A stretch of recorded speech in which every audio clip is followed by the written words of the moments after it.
Hey guys, and welcome to another breakdown video. And today, well, we're going to review Monday Night Raw for July 25th, 2016. And this was the first Raw post the WWE draft, the 2006 draft. So a lot of things changed this week. So this might be a very long review because I got to talk about a lot of stuff. All right. Some stuff I may leave for the State of Wrestling because I will be doing a State of Wrestling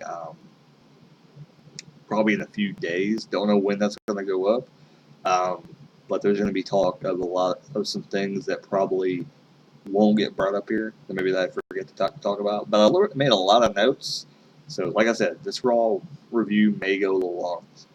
Stay tuned for tomorrow, as SmackDown review will be up separately. This is going to be a thing, folks. And hopefully they keep it as good as this, and I'm going to review both episodes. If it's not very good, I'm not going to review it. If they start to stumble, I'm not going to review it. But I'll tell you right now, Raw and SmackDown was unbelievable this week. It was incredible. It was how excited I have been for wrestling. I can't even tell you. So I'm excited to see if next week they can pull it off as well. But tonight, Monday Night Raw, it starts off new logo, new theme, and I like the song. I don't know who it is. I wish they would have told us. That's kind of dumb. You would thought that Corey Graves would have spoke up and said something, or Michael Cole would have spoke up and said something, but you know, old habits die hard. They don't really ever talk about the theme song. I think they should have, just because this is supposed to be a new era. Hey, maybe talk about it.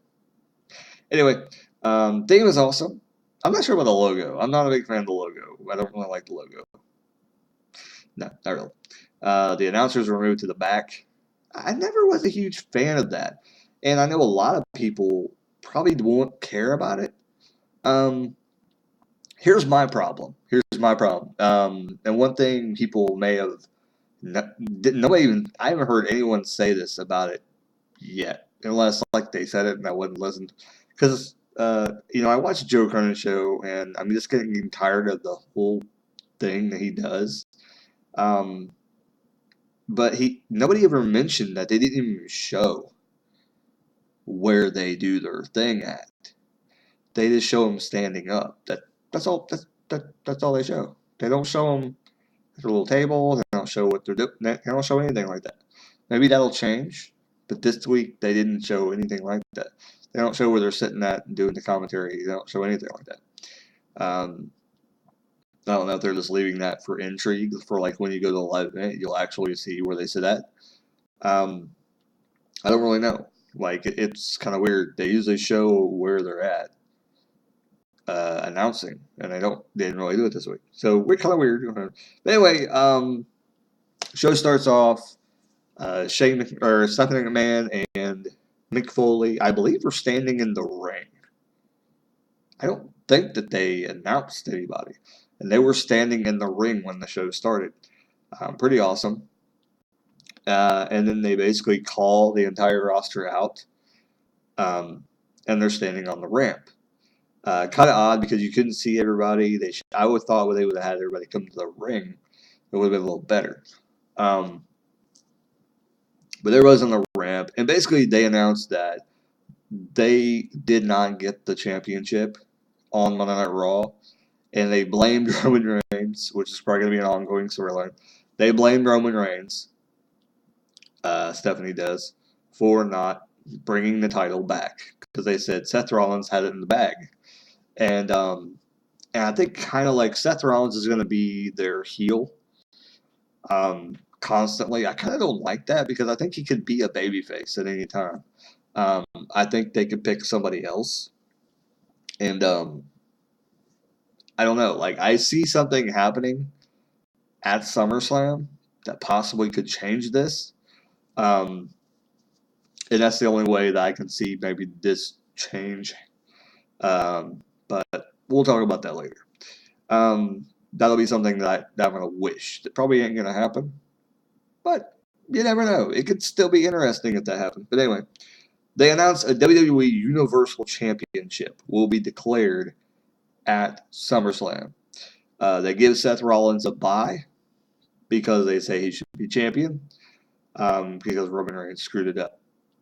They give Seth Rollins a bye. They announce that there will be 2 Fatal 4-Ways, and the 2 Fatal 4-Ways will face in the main event, and the winner will go on SummerSlam to face Seth Rollins for the WWE Universal Championship.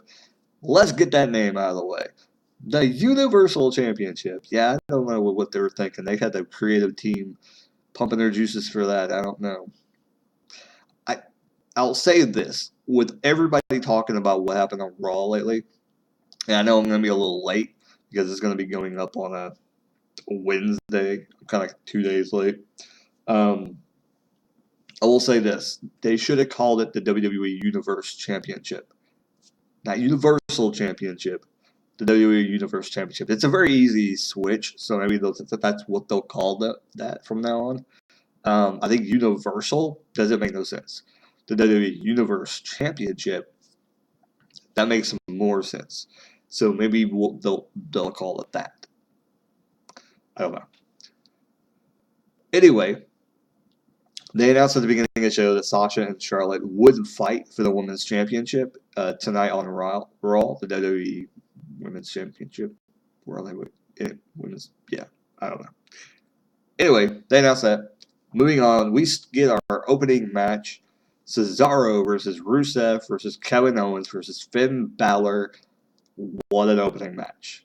This match would, I think, in my opinion, set up the whole entire night, letting you know that this was not going to be a normal night of Raw. This was not going to be the usual WWE Raw. Finn Balor wins with a coup de grace on Rusev. And when it happened, I'm like, oh my God, he just won. Because when he hit the coup de grace on Rusev sold like really good. Like he sold usually like he would not sell something to anybody. And I kind of in my mind I'm like, oh my God, like he sold a move from Finn Balor, and it looked painful to him. I hope to God I wasn't actually like did he injure him actually, but you know, because that would suck. So Finn Balor advances to the main event to set up Raw, to start off Raw, to face the winner of the other one. Wow. Wow. That's what we get to start off Monday Night Raw. That's pretty good. Got my attention. WWE, I'll tell you that. Got my attention. Then we get Nia Jax debuting versus, I believe her name is Britt Baker. I was trying to get her name. I always like to get names, but sometimes jobbers, they don't tell you the names. They're just like, because they don't care about them. But I think she was a local, because that's what it said on WWE's YouTube page. They said Nia Jax takes on a local. So you're not going to give them the benefit of the doubt and put their name on her? Anyway. But yeah, Nia Jax takes on a jobber, basically, Britt Baker. She was a local, evidently. And she beats her with the leg drop. Now, I'm going to be honest with you. I haven't seen too much of Nia Jax, I'm guessing. On NXT. I've seen a little bit. Not a whole lot. I'm not a huge fan of Nia Jax. So we'll see. I liked her on Raw, though. I liked her on Raw. I liked what I've seen. So we'll see. I don't think I'm a fan yet of Nia Jax, but maybe she'll grow on me. Like, she did the power thing, and I know they had to do that to build it up on Raw and stuff. So probably next week she may face another jobber until the week after and probably face somebody actually good. I don't know. But anyway. Then they announced that I really just like scribbled on here sometimes, so I'm trying to figure out what they. Oh, yeah, around this time they announced also that Brock Lesnar would be there next week, and they also advertised SmackDown that he's going to be like it's all over the place, like all everywhere. It's like Brock Lesnar next week. Stay tuned for Raw next week. I'm like, how many? I mean, this is my complaint with that right there, is that Brock Lesnar is not the guy like, hey, stay tuned next week for Brock Lesnar. No, no, no. That was like, why is he a selling point now to see Raw next? I don't think he's that big of a selling point. I mean, really, he's not. Yeah, no, no more, no more. Anyways, then we get the other Fatal 4-Way. To give us enough time to get excited for the main event. Zayn versus Sheamus versus Roman Reigns and versus Jericho. Now, I thought this was interesting because I don't remember, and I could be wrong, Zayn ever being in a match with Roman Reigns in any way, shape, or form. Now, I know Owens has been, and I know Cesaro has been, and that was interesting when Cesaro was in a thing with Roman Reigns. And Sheamus, I think Sheamus was in a feud with Roman this year, I forgot. And Jericho. It's kind of weird seeing Jericho kind of in a thing with Roman Reigns. But it was interesting. It was cool. But Roman Reigns gets the win here on Jericho. And this is where the wheels started turning. And I think for a lot of people, is when Roman Reigns beat Jericho, we're like, oh, okay, you got me with the BALOR thing. But we all know who's going to win in the main event. Reigns is going to beat Finn Balor in the main event, and we're going to see Rollins versus Reigns for the new championship. Here we go, once again. So I think a lot of people's expectations went down. But then we get the New Day celebration. They came out, gave somebody, made them an inaugural New Day member or honorary New Day member for a day or something. Gallows and Anderson attacks. They need to set up a feud with that for them. So Gallows and Anderson must be the one. He knocks out them all. He destroys them all. Then they proceed. This is what it was kind of weird. Like they actually went out and spit in this guy's face and everything like that. He had to have been like a plant. And what I mean by a plant, if you've never heard that statement before, is that sometimes back in the day, and they do them probably in Independence too. Independence they don't really care because you know what you're getting into usually if you're going to a local show. But sometimes they'll have a plant where it's a guy that they're actually going to like pull out of the crowd and beat the shit out of and stuff. It's a guy that they planted there on purpose to do a certain job. And I think this guy was one of them. He was kind of like somebody that they put in the crowd and said, hey, we're going to do this to you, so just beware.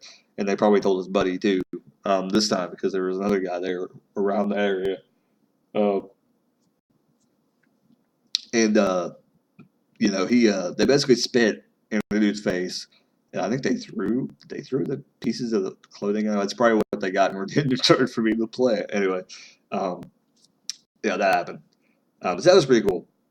And then this is where we get Darren Young's segment where he's talking to Bob Backlund about his loss in Battleground. And just for a little preview right there, Battleground, I will be doing a Battleground pay-per-view review. It's just with all the hoopla and everything happened, Raw happened. I had to see Finn Balor's debut. It didn't get around the finishing Battleground, so I will be doing that soon, probably in the coming week.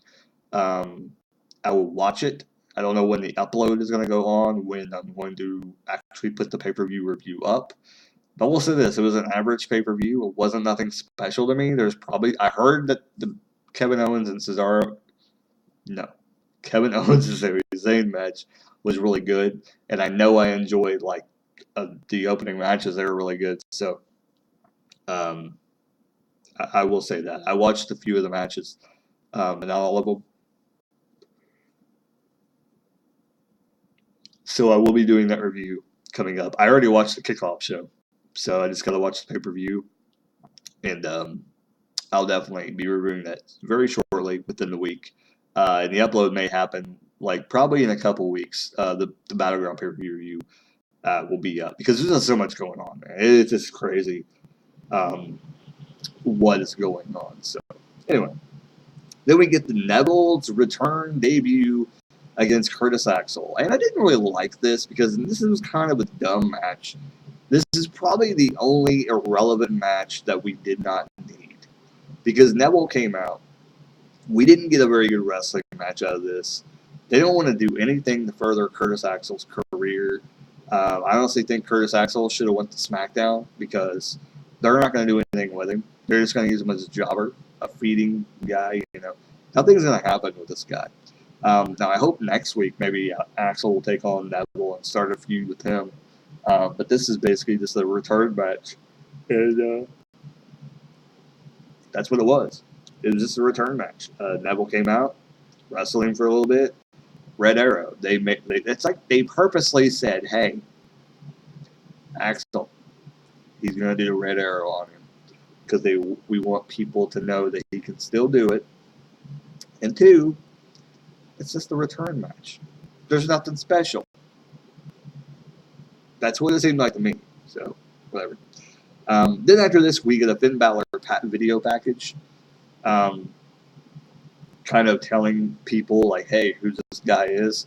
And they did a really good job when he came out to the ring during the original Fatal 4-Way at the beginning of the night, talking him up, telling people about him, where he's been, things like that. Because they're kind of restarting over. Like, if nobody watched NXT, which a lot of people don't, that are just mainstream watchers, they don't really watch NXT. Some people that aren't going to pay the money to watch the network, they have no idea who Finn Balor is. They don't know how good he really was in NXT.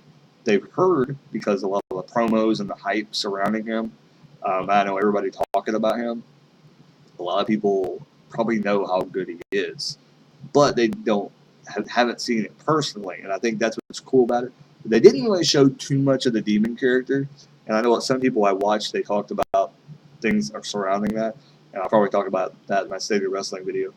But that's really good because then they're going to really get into it when they tell the story on the main roster now. So very, very cool. I will go back and say that during the Darren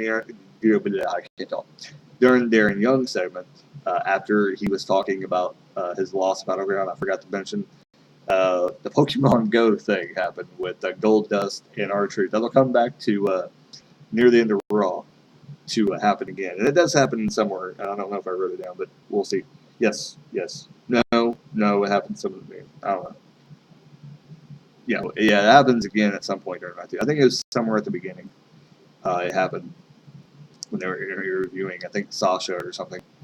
Yeah, that's what it was. And they're interviewing Sasha near the beginning of the night when they found out she was going to have the title. But anyway, then we get the Sasha Banks versus Charlotte match for the women's title.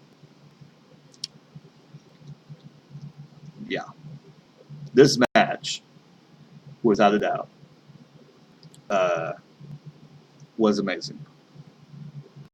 Let me take a drink.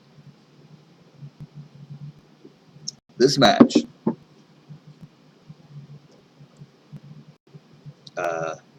yeah. I will say this. I don't think that I have seen the one with Sasha and, well, I don't think I've seen any of their matches in NXT, to be honest, that were really, really good. I didn't really see the Bayley and Sasha match, I don't think, either. I don't think so. I don't think I did. So this match, saying that, this is one of the best women's matches I have seen in a long time.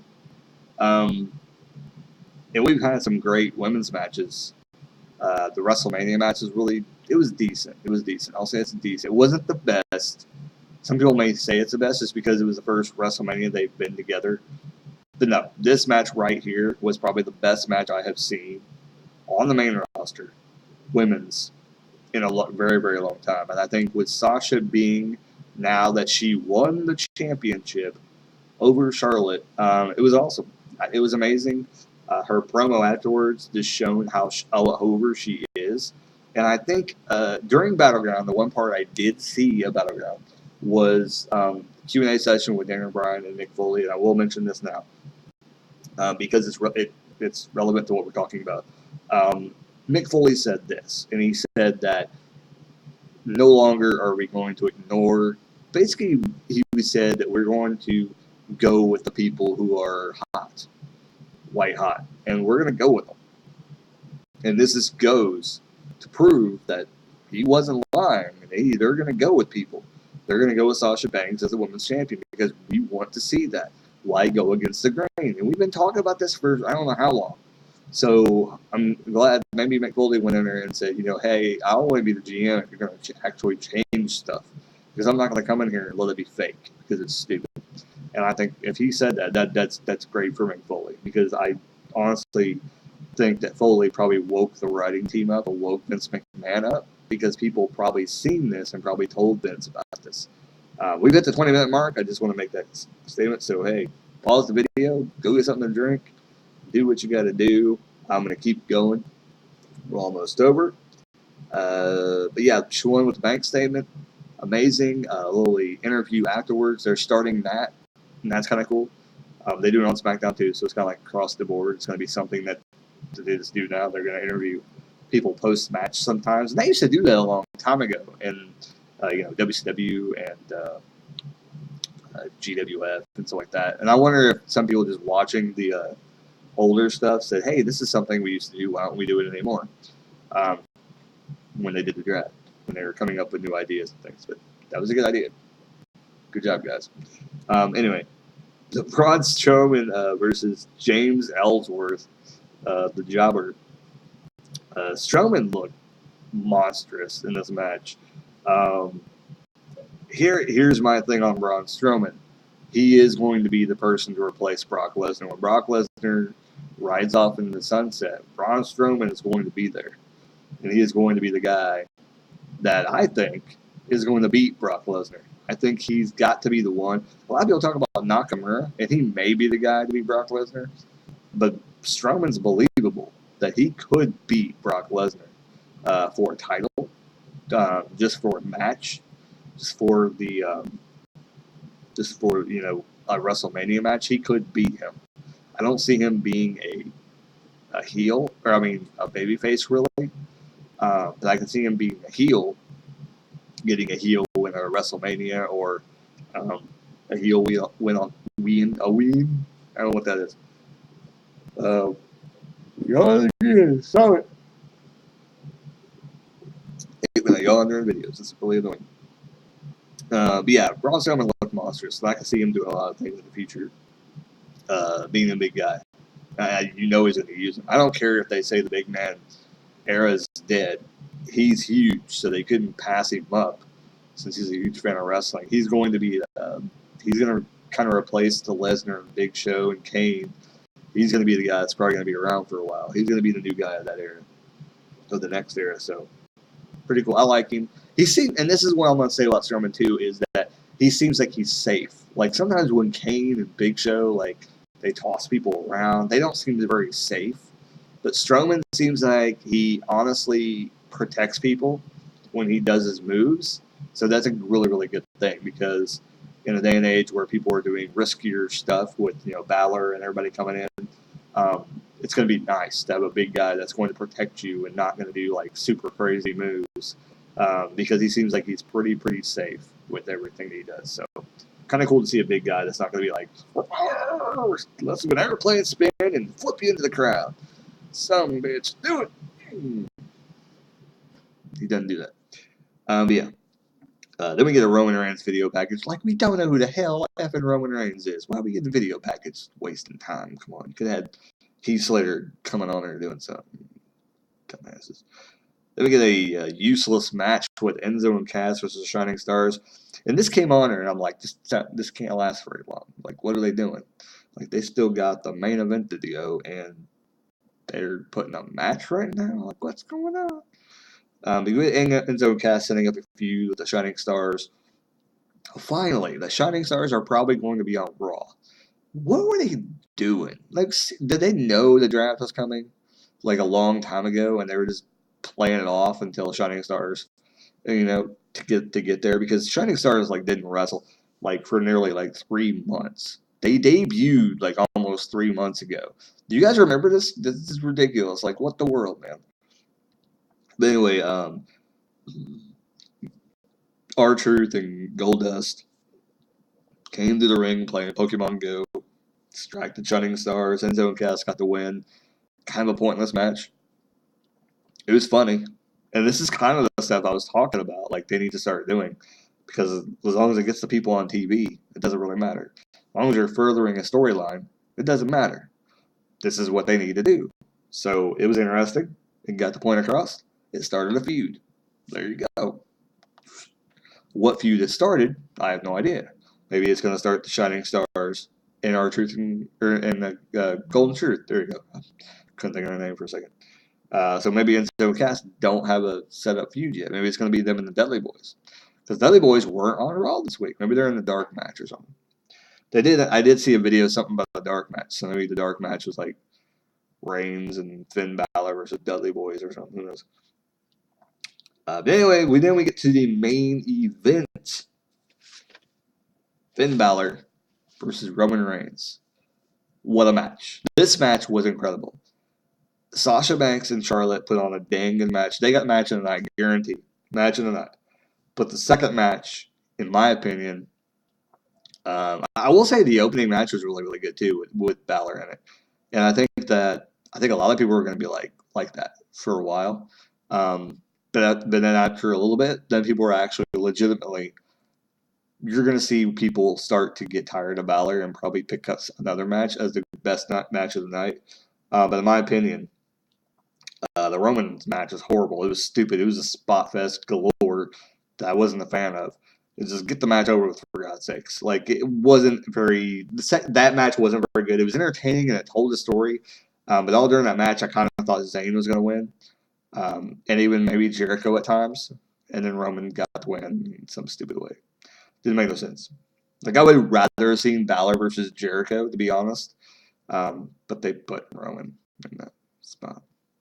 Probably to tease us. Probably to have us think that he was probably going to win. And then shock us with Balor's win. But yeah, Finn Balor won. He's going to face Seth Rollins at SummerSlam. Holy shit.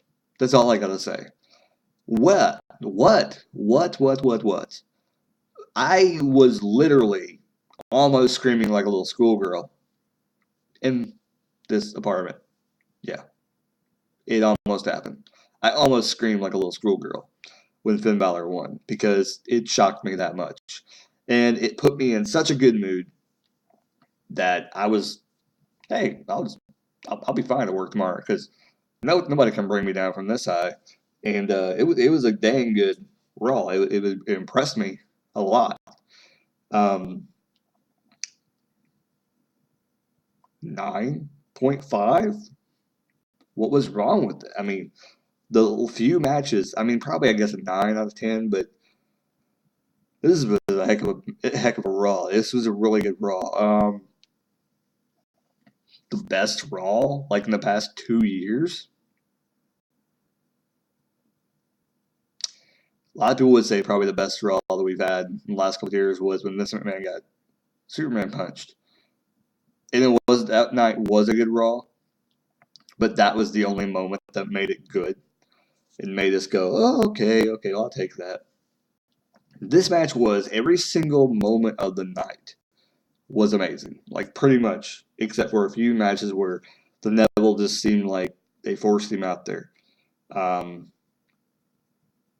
And the Roman match was good. It was entertaining, but Nia Jax, that was what it was.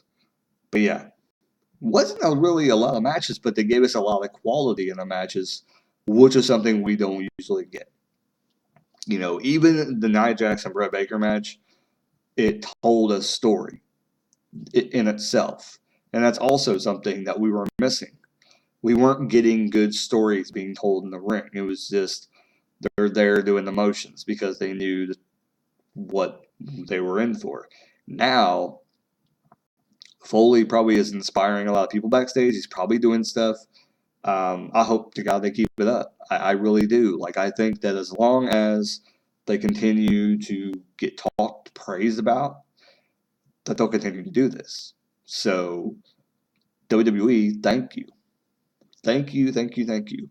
This has been a Raw review. I went 30 minutes. It deserves it. It deserves everything um, that I talked about today. Everything was amazing. I hope Raw next week. No, I'm not watching it for Brock Lesnar. Who the fuck cares about Brock Lesnar? Seriously. Anyways, um, in a new era, why should we care about Brock Lesnar? Because everybody, and here's my thing about Brock Lesnar, and next week why I don't care is because that we're supposed to suspend disbelief for Brock Lesnar because he's a monster, because he came from the UFC. I understand that. I understand. And the whole thing is Lesnar probably in his head. He's like, these guys couldn't beat me in real life.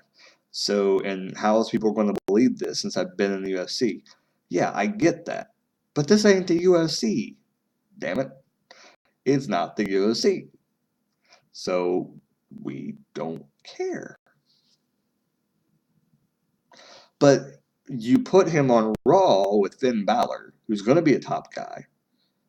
How are we supposed to believe Finn Balor's supposed to beat Brock Lesnar? And then you're going to let this happen? You're going to let Brock Lesnar beat Finn Balor? I don't want to see that. I don't want to see that at all. So you better keep him far away from the world title picture if Finn Balor wins, because that is going to tick off a lot of people. You want to make him a heel. You're going to make him a heel. And it's not going to be the kind of heat. It's going to be the Roman Reigns heat.